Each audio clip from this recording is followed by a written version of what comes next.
Hello, in our next tutorial we will show you how to add a project to your website. As you can see, we have loaded our work page and we're currently showing all the available projects on the website. Next we will show you how to add to this. We will log in and we will be greeted with our dashboard. From here we will select posts and we will simply select add new. Please note that for this tutorial I'll be creating a project titled test. Here we will insert the title and we will copy it for the time being. Next we will scroll down to our Rank Math SEO. Please note that I will cover this in another section, but for the time being we will simply insert the keyword, which will be the title. Next we will scroll down, we will scroll up, and we can change the publish settings. Here we can change the status, the visibility, as well as the date that this post will be published. We can set this to a previous date, or we can schedule it for a future date. Moving on, we have come to our categories. Here, we will simply select projects, and from there we will select the desired categories that it will be displayed in.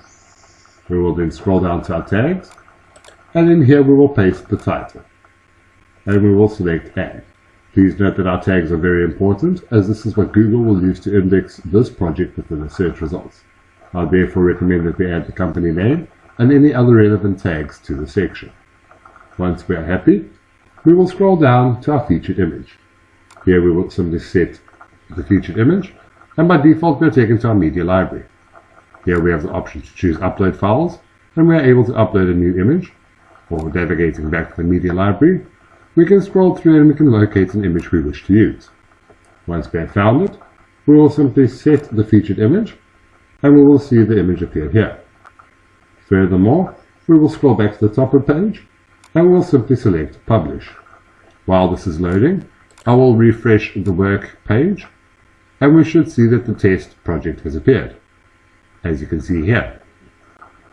Next, we will go into this, and we will navigate back to our original page.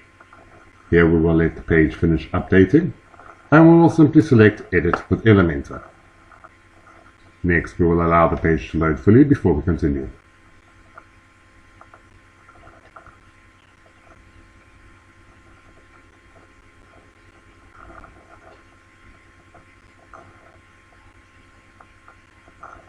As you can see, the page is loaded and it is currently a blank page.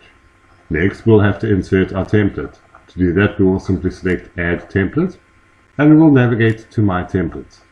We will then look for Case Study and we will insert this template. We will confirm the import and we will allow the system to do its thing. As you can see, it has now imported the template and we are ready to start adding our information. First, we will need to add a background image to the section.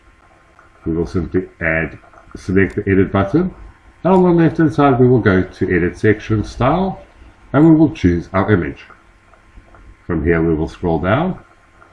We have found the image, and we will select Insert. Next, we will insert the title of the project, in this case it was Test, and we will continue to add the information, including the product, the application, and the design. Scrolling down, we are able to add another title and a description to this project. On the right hand side, we currently have an image slider. If we were to edit this, we can simply see that we already have 4 dummy images loaded, but we are able to edit this by selecting the edit icon. Here we can simply remove images, or we can add to the gallery by selecting Add to Gallery and selecting all the multiple images we wish to add. Once we are happy, we will simply select Add to Gallery, we will remove our dummy images, and we will insert the gallery. As you can see, it has inserted the images. Please note that we may need to edit certain images to fit the sizing correctly. As you can see, all of our images are appearing nicely, except for that one which currently has an error on it, so we will remove it. We will simply remove that image, insert the gallery, and we will continue. Scrolling down to the bottom of the page, we have our recent posts, or in this case our recent projects. This will display all the latest projects that have been added to the website. One last thing to note on this page is that each page or project will have its own footer and its own header, meaning that if you were to edit the company number on this page, it will not change on the other pages, and you will need to do that on each page individually. The same can be said, the same can be said for the social icon media. Once we are happy with all the changes, we will simply select Update, and we will navigate back to our page. As you can see, it is blank, as we loaded the page before we were finished completing it. When we refresh, we will see that the page is completed and is looking nice.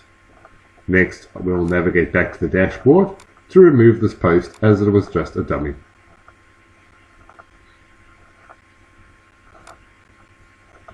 Once we have reached the dashboard, we will navigate back to all posts, and we will find the test post, and we will simply select Trash. And that is how you would edit, add and remove projects to your website.